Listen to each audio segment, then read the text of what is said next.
کہا میں قادسیہ سے آیا ہوں، الحمدللہ اللہ نے اسلام کو فتح دے دی ہے، الحمدللہ کفر کی کمر ٹوٹ گئی ہے۔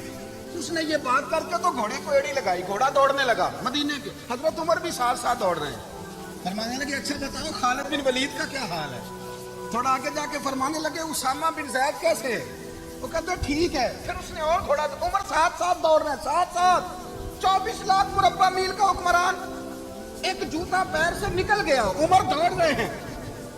آگے جا کے پوچھتے ہیں سعد بن ابی وقاص کا کیا حال ہے؟ کہ حضور وہ بھی ٹھیک ہے۔ کتنے لوگ میرے شہید ہو گئے مسلمانوں میں سے؟ کہنے لگا صحیح گنتی کا نہیں پتا، یہ لفظ ادا ہوتے ہوتے مدینے کی سرحد آ گئی۔ لوگوں نے عمر کو گھوڑے کے ساتھ دوڑتے دیکھا تو کہا امیر المومنین کیوں دوڑ رہے ہیں؟ وہ غلام چھلانگ لگا کے نیچے آیا، قدموں میں بیٹھ گیا، کہنے لگا حضور آپ نے بتایا ہی نہیں آپ امیر المومنین ہیں۔ آپ فرمانے لگے کیا بتاتا، میں تو اونٹ چلانے والے کا پتر ہوں، کیا بتاتا؟ وہ عمر ہوں جس نے اپنے گناہوں کا حساب دینا ہے، کیا بتاتا؟ جو سعد بن ابی وقاص کو جہاد پہ بھیج کے خود بزدلوں کی طرح گھر میں بیٹھا ہے، کیا بتاتا؟ کوئی حیثیت نہیں، کوئی تاب، تو نے اچھا کیا، وہ تو مجاہد تھا، مجھے ساتھ ساتھ دوڑایا، تو نے اچھا کیا۔ جتنے لوگ تھے چیخیں مار کے رونے لگے۔ حضرت فاروق اعظم سے کہنے لگے عمر جب تک تیرے جلوے رہیں گے اللہ کامیابیاں ہی عطا فرمائے گا، جب تک تیرا رنگ رہے گا اللہ تعالیٰ نوازتا ہی رہے گا۔ کچھ نہیں کبھی اپنا آپ ظاہر ہی نہیں کیا۔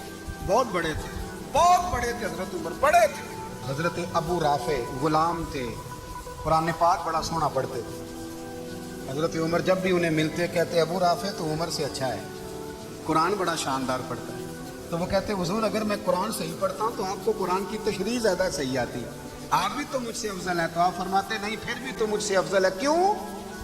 اس لیے کہ تو اپنے آقا کی نوکری بھی ٹھیک کرتا ہے اور رب کی عبادت بھی ٹھیک کرتا ہے، اور مجھے خالی صرف عبادت کرنی ہوتی ہے وہ بھی ٹھیک نہیں کر پاتا۔ ساری زندگی اپنا محاسبہ، ساری زندگی اپنے گریبان میں دیکھا، ساری زندگی اپنے آپ کو پرکھا، اپنے آپ کو ٹٹولا، بس 60 سال عمر بیت گئی۔ حضرت حذیفہ بن یمان ایک صحابی تھے، میرے نبی کریم علیہ السلام ان سے راز کی باتیں کرتے تھے۔ ہر بندے کا ہضمہ ٹھیک نہیں ہوتا، سب سے راز کی بات نہیں کرنی چاہیے۔ حضرت حذیفہ بن یمان کہتے ہیں حضور راز کی باتیں بتاتے۔ مدینہ منورہ میں جو منافقین تھے ان کی لسٹ بھی نبی پاک نے حضرت حذیفہ بن یمان کو دی تھی۔ جب کوئی مشکوک آدمی مر جاتا نا تو صحابہ کہتے ہیں ہم دیکھتے اگر حضرت حذیفہ نے جنازہ پڑھا ہے تو ہم بھی جنازہ پڑھ لیتے۔ نبی پاک نے بھی کچھ جنازے نہیں پڑھے، ترمذی میں ہے، فرمایا عثمان سے جو بغض رکھے اس کا جنازہ نہیں پڑھیں گے۔ حضرت حذیفہ بن یمان اگر جنازہ پڑھتے تو لوگ پڑھتے، وہ نہ پڑھتے تو لوگ جنازہ نہ پڑھتے۔ حضرت حذیفہ بن یمان کہتے ہیں جناب عمر فاروق کی خلافت کے آخری ایام تھے، کچھ دنوں کے بعد وہ شہید ہو گئے۔ فرماتے آدھی رات کا وقت تھا، میں گھر میں سویا تھا بڑا بے فکر، اچانک میرے دروازے پہ دستک ہوئی، میں گھبرا کے اٹھا، اتنی رات میں کون آیا؟ اتنے قربان جاؤں، دروازے پہ گیا تو امیر المومنین فاروق اعظم دروازے پہ۔ میں نے کہا عمر کوئی حکم تھا تو مجھے بلا لیتے۔ کہنے لگے میں نا امیر بن کے نہیں آیا، تیرا ویر بن کے آیا ہوں۔ امیر المومنین کی حیثیت سے سرکاری کام سے بلاتا تو وہاں بلاتا، مجھے ایک ذاتی کام پڑ گیا ہے۔ کہتے میں نے عمر کو گھر کے اندر بلا کے چارپائی پہ بٹھایا، میں نے کہا حضور میں غریب آدمی، میں کیا آپ کے کام آ سکتا ہوں؟ تو کہتے انہوں نے نا مجھے ساتھ بٹھا لیا، پھر میرا ہاتھ پکڑ لیا، کہنے لگے تو عمر کو جانتا ہے؟ عمر جھوٹ نہیں بولتا، تو جانتا ہے عمر وعدوں کا پکا ہے؟ کہا حضور جانتا ہوں۔ کہا میں اس وقت آیا ہوں جب دیکھ بھی کوئی نہیں رہا۔ حضرت حذیفہ بن یمان کہتے ہیں پریشان ہو گیا، حضور پہلیاں نہ بجھوائیں، مہربانی کریں بتائیں کدھر آئے ہیں؟ حضرت عمر فاروق فرمانے لگے 62 سال کا ہو گیا ہوں، 63 میں چل رہا ہے، داڑھی سفید ہو گئی ہے، پھل پک گیا، اٹھ فریدہ ستیا، داڑھی آ گئی پور، اگا نیڑے آ گئی، پیچھا رہ گئی دور، اپنا اب قبر اشر کا معاملہ صاف نظر آنے لگا ہے۔ کہا حضور مجھ سے کیا چاہتے ہیں؟ حضرت عمر رو پڑے، کہنے لگے آج میں عشاء کے بعد نکلا ہوں تو نبی پاک کے صحابہ مجھے نیک کہہ رہے تھے، پھر میں نے بچوں کی ماں سے اور بچوں سے بھی پوچھا ہے، وہ بھی مجھ سے راضی ہیں، پر حذیفہ تیرے ساتھ نبی پاک راز کی باتیں کرتے تھے، سچ بتا کہیں عمر کا نام منافقوں میں شامل تو نہیں؟ سچ بتا ان منافقین میں تو شامل نہیں، کہیں اوپر سے تو نہیں سارا کچھ؟ حضرت حذیفہ بن یمان کہتے ہیں میں باپ کے مرنے پہ اتنا نہیں رویا جتنا عمر کے سوال پہ رویا۔